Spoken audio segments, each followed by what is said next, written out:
The Toby jug, defined as a beer jug or mug in the form of a stout old man wearing a three-cornered hat. It is a mysterious object, and one that I found not many British people are aware of, despite it being a staple of historic pub culture. I've seen people like him in the pub on a bad Friday night, completely sozzled out, and I think he's great. Let's zoom back to its beginnings. From the dawn of history, indeed long before man began to record his experiences and ideas in writing, potters have made images of living beings. These types of vessels are known as anthropomorphic and in ancient times were created across the Roman Empire and also in many South American civilizations. The oldest figural jugs found are over 4,000 years old and were discovered in Crete.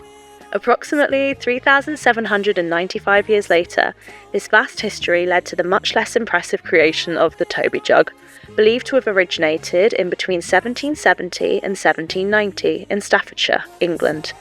Experts suspect the creator to either be John Asprey or Thomas Wealden, two potters with similar styles. Many ceramic pieces are referred to as Asprey-Wealden ware because of their ambiguous origins. Toby jugs have had a flawed history with race, and I sadly and predictably discovered many racist caricatures within British figural jug collections. But they also hold a significant place in the history of African American folk art, as enslaved people working in South Carolina potteries would create their own, and often imbued their creations with shared meanings that slave owners would be unaware of. Let's move back to the Toby jug itself and the features that make it recognisable. It was originally inspired by a traditional character called Toby Philpott, a Yorkshireman who embodied the heavy pub drinking of the 18th century period. The figure is often seated, holding a jug of ale and wearing a tricorn hat, so one with the brim turned up on three sides. These were made on pottery wheels by hand, and the mould was created with a simple slab of clay. The main body structure was formed first, the hat applied separately, and the handle was added as the final element. This was put into a cottle, which holds the model during the casting process. It was filled with plaster and left to dry, and then the final Tobys were moulded with pipe clay. The colours and details were added by hand painting, and then they were baked. But who is still producing these? From my research, I only found a few people, with the only notable company being Bairstow Manor in Stoke-on-Trent, who have operated since the 1930s. It's a big economical drop from the previous century, when more than 175 different companies were manufacturing them. Because of this, the industry has very little economical power. Sales are often at auction, or many transactions take place between passionate collectors through places like eBay. Despite its close this year, the American Toby Jug Museum in Illinois offered a base for this passion, but it operated much more for material object study than for any sort of profit. My fascination with this topic was spurred by a strange visit to the gift shop of the Houses of Parliament.